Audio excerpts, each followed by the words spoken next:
Ассаламу алейкум, урматтуу замандаштар, урматтуу мекендештер, жалпы кыргыз журтчулугу. 3-4 күндөн бери байланышка чыга албай, маалыматтар менен бөлүшө албай, ушул мамлекеттик органдар дейбизби, же бандиттер дейбизби, ошолордун аңдыганынан, ошолордун аңдыгандарынан эми эле колубуз бошоп байланышка чыгып атканым. Акыркы 3-4 күндөн бери байыма бай менин жана менин компанияма каралоолор, куру дооматтар тагылып атат. Ушулар боюнча токтоло кетсек. Биринчиден, менден талап кылынган 100 миллион сом бул бир чындык. Күн келет бул чындыктагы чыгат. Эгер бул нерсе жалган болгондо, мени түрмөдөн чыгармак эмес.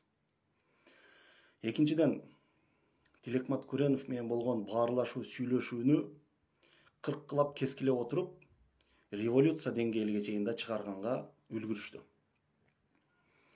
Өзүңүздөргө маалым болгондой, 21-кылым технологиянын кылымы.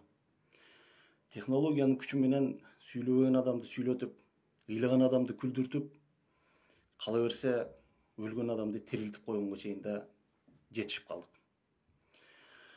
калды технология. Эми ошол Тилекмат Күренов менен сүйлөшкөнүм чын. Ошол мен түрмөдө отурганда Аллах акбал сурашканча чалып, баарлашып, сиз да ушу желек желбиреттиңиз эле, сиз да бир Кыргызстандын бир канча облусуна туу сайдыңыз эле, сиз да бир позицияңызды билдирсеңиз, бир пикириңизди билдирсеңиз деген баарлашуу бул бир чындык. Бирок ошол баарлашууну башка нукка буруп, ошол аудио, фото, видео запистерди кыркылап, кескилеп отуруп, башка нукка бургандыгы бул да бийликтин өздөрүнүн кумарына канган бийлигинен коркуп кеткендиги. Экинчиден, компанияда ошо дольщиктерди менин үстүмөн арыз жаздыртып, ар кандай деңгээлде менин үстүмөн иш токушуп аткандай, бул балким менин компанияма кол салып атканыдыр. Балким менин компанияны тартып алуу процессидир. Буну да көрүп жатарбыз. Дольщиктер менен декабрь айында байма бай жолугуп сүйлөшүп, срок берилген. Буйруса компаниядагы жооптуу адамдар ошол берилген сроктордун ичинде ар ким өз жумушун аткарат деген үмүтүм чоң. Эми бул жерде ар кандай сөздөр айтылып кетти. Таза болсоң чыкпайсыңбы дегенге чейин. Кузчу заманың келди деген дагы ойлор айтылып атат. Бир, акыркы убактарда өзүңүздөргө маалым болгондой, ишкер болсун, кара дүйнөсү болсун, деги эле кыргыз жарандары ошол куугунтуктардын куугунтуктарды коштолуп, кустуруулар менен эле калып кетпестен, кээ бир деңгээлде өлүм менен да коштолуп кетип атат. Буга бир чындык, ошол акыркы эле окуя Арсланбек Абдылдаев аганын сырдуу, табышмактуу өлүмү.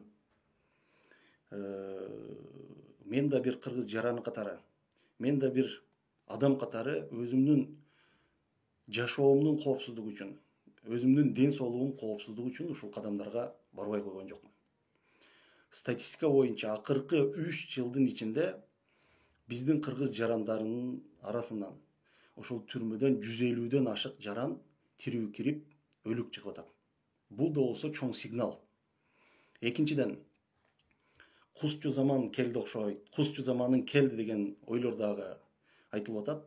Айтып коеюн. Мен ушул күнгө чейин бир дагы күн мамлекеттик кызматта иштеген адам эмесмин.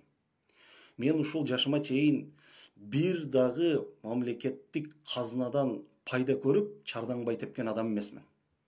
Колумдан келишинче эл менен бөлүшүп, колумдан келишинче элге ошол жардам колун сунгандан башка мамлекеттик кызматта иштеген күнүм болгон жок.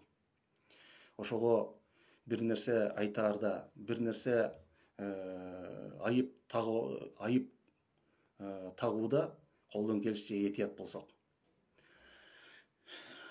Буну менен эле калып кетпестен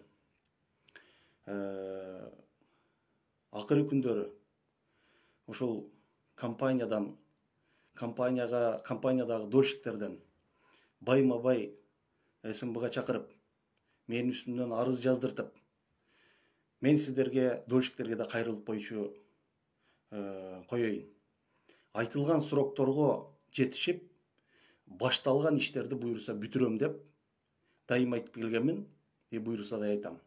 Bir шарт менен, эгер биздин компанияга таандык ошол мал мүлктөр, акчалай каражаттар, автоунааларды мамлекет ушу териштирүү максатында алып койбосо. Себебинде интернет айдыңдарында көрүп атам. Ошол компанияга келген нерселерди жарыялап, максималдуу түрдө тартып алууга аракет кылгандай болуп атат. Бирок компания катары айтып койчу нерсем, ушул күнгө чейин эки садик салынчу жерге объект салыптыр дегенде куруу дооматтар жүрбөй койгон жок. Ушул күнгө чейин KG Group компаниясы бир да жолу түздөн түз мамлекеттик аукционго катышып, же мамлекеттик адамдарды ортого салып, мамлекеттен түздөн түз арзан жерлерди алып, бир да объект көтөргөн жок. Объектилеринин бардыгы ошол 15-20 жыл алдын жеке менчикке алган жарандар менен келишим түзүп отуруп, ошо объектилерди көтөрдүк. Объектилерди дагы ушул күнгө чейин KG Group компаниясы катары башталган объектилер бүтүп келген. Бүтүп келген объектилерде элдин 90-95% ушул күндө өмүр сүрүп жашап келатат. Документалдуу жактан бүтпөй аткандыгы бул мамлекеттин коррупцияга малынгандыгын айынан бүтпөй атат десем жаңылышпайм. Ошого бул нерселер дагы компания катары, эгер биздин компаниянын мал мүлкүгө болгон нерсесине мамлекет көз артып, кол салбай турган болсо, баштаган нерсебизди бүтүрүп, ар бириңиздердин колуңуздарга тапшырат, буюрса компания. Эми биз ушуну менен эле калып кетпестен, ар бир кыргыз жараныга, ар бир кыргыз ишкериге, ар бир кыргыздын келечеги болгон жаштарга дагы кайрылып кетчү күн келди окшойт. Биздин улуттун, биздин мамлекеттин келечеги бул бир жаштардын колунда. Буюрса жаштар акыйкатсыздыктарга, адилетсиздиктерге, тескери көрүнүштөргө өз оюн, өз пикирин тайманбастан айтуусу зарыл. Биз жакынкы күндөрү ошол Кыргызстандын төрт бурчунан жаштар менен кеңешип, баарлашып, өз позициябызды, өз оюбузду, өз талабыбызды буюрса коебуз. Буюрса көрүшкөнгө чейин сак саламатта, амандыкта.